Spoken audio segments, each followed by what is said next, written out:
Thanks for listening to another episode of the 49ers Rush podcast, and this one comes courtesy to you live in front of Cowboy Stadium or AT&T Stadium. Made the long trip out here, and it's been awesome. And just want to go over kind of what happened in the first round yesterday for the 49ers and what's happened since then. It's been a very active morning for the 49ers. And so right off the bat, surprise pick at number 9.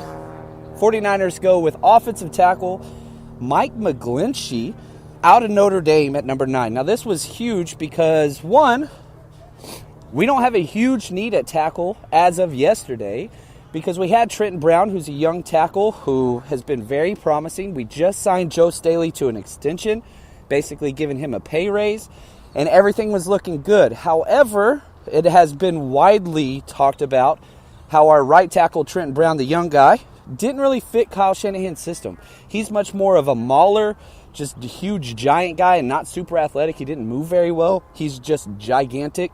And so this is a much better fit going with Mike McGlinchey. So let's talk a little bit about him and kind of what we see. So he's 6'8", 309, and he's fun to watch on tape because he lines up next to Quentin Nelson every play, left tackle, left guard. And so I got a good chance. I watched 9 of his game tapes, and there's a lot of good and some maybe not so good that you see there.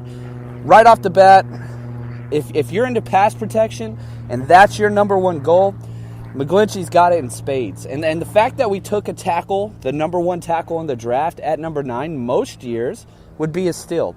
Left tackle is a premium position. He'll be playing right tackle for us until Joe Staley does retire, which hopefully never happens.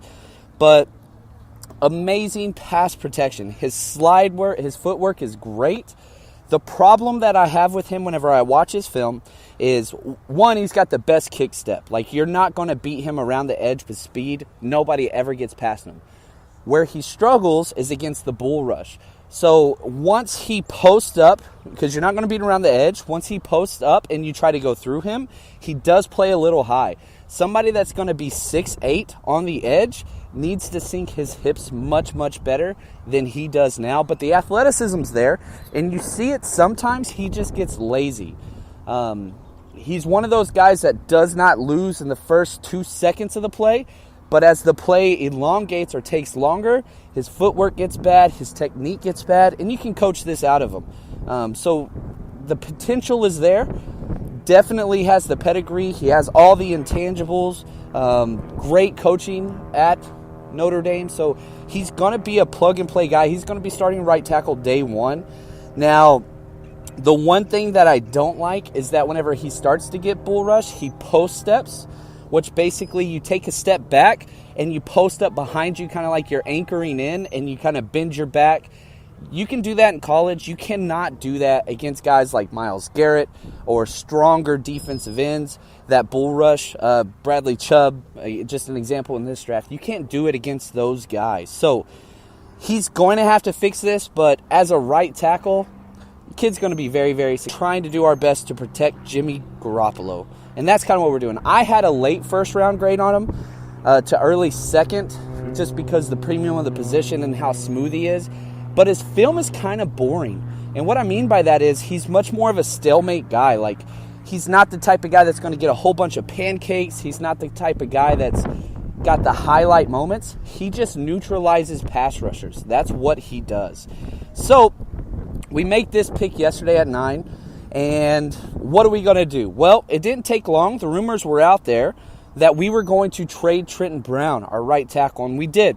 So we traded to the New England. What happened was, we traded our 5th round pick, number 143 overall, and Trenton Brown to New England for their 3rd round pick, number 95, which, again, we're getting rid of a young, talented player, but he's going to be getting a payday in 2 years, or in 1 year. So we got rid of him while he still had value. This gives us 4 day 3 picks. So we now pick at 59, 70, 74, and 90. So look for the 49ers to be very active during this time. It's going to be great. I really expect to trade up in the 2nd round.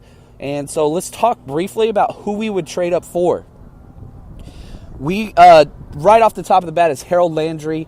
defensive end pass rusher out of Boston College. A lot of people had us getting him at number 9 if we stayed there. Somehow he's still available. So I got to think this kid is at the top of our board. If we found a way to get him, amazing. Josh Jackson, tall corner. And there's other tall corners that are available too as I look at the draft board. Isaiah Oliver, which we drafted his teammate out of Colorado. He's a 6'2 kid. Wide receiver help. Cortland Sutton's there. Dante Pettis is there. Guard, Will Hernandez somehow is still available, and Austin Corbett if we stay put. With that 59 pick, I think that's one of those targets. A couple other guys just that stand out to me. Malik Jefferson, he could step in at inside linebacker, and Lorenzo Carter, he's going to be one of those outside pass rush, kind of high athleticism guys that we could plug in. And Darius Geis is there.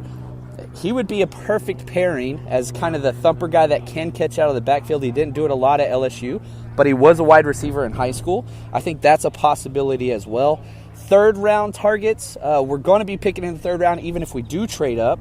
Josie Jewell, linebacker out of Iowa, super slow but amazing instincts. If we do not fill the inside linebacker position in the second round, I think Josie Jewell is going to be a guy that we get in the third. I really do. Darius Leonard, Kerryon Johnson. And that's the thing. Like, as you look at this, there is so much talent still available. And we knew there would be because this is a deep draft class. I'm very excited, and I expect at least 2 day 2 trades by John Lynch. So stay active. Also, we didn't finish after that. We signed Jaquiski Tartt to a 2-year extension through 2020. And he's the kind of versatile, can play 4 different positions in the secondary. Strong safety's his best bet, but he can play free, he can play nickel, he can play linebacker. He is just a versatile piece. And it's interesting to me because it seemed like the 49ers were leaving options open for Derwin James to step in if perhaps the draft went differently. But they waited to get this extension done whenever they knew that, hey, Derwin James is going to be gone. So anyway, I just wanted to kind of give you a couple tidbits. I'm hoping to get back on later today, but stay tuned and follow me on Twitter if you're not doing so already, JL_Chapman. And hopefully we'll have some more updates from AT&T Stadium. Stay strong, faithful.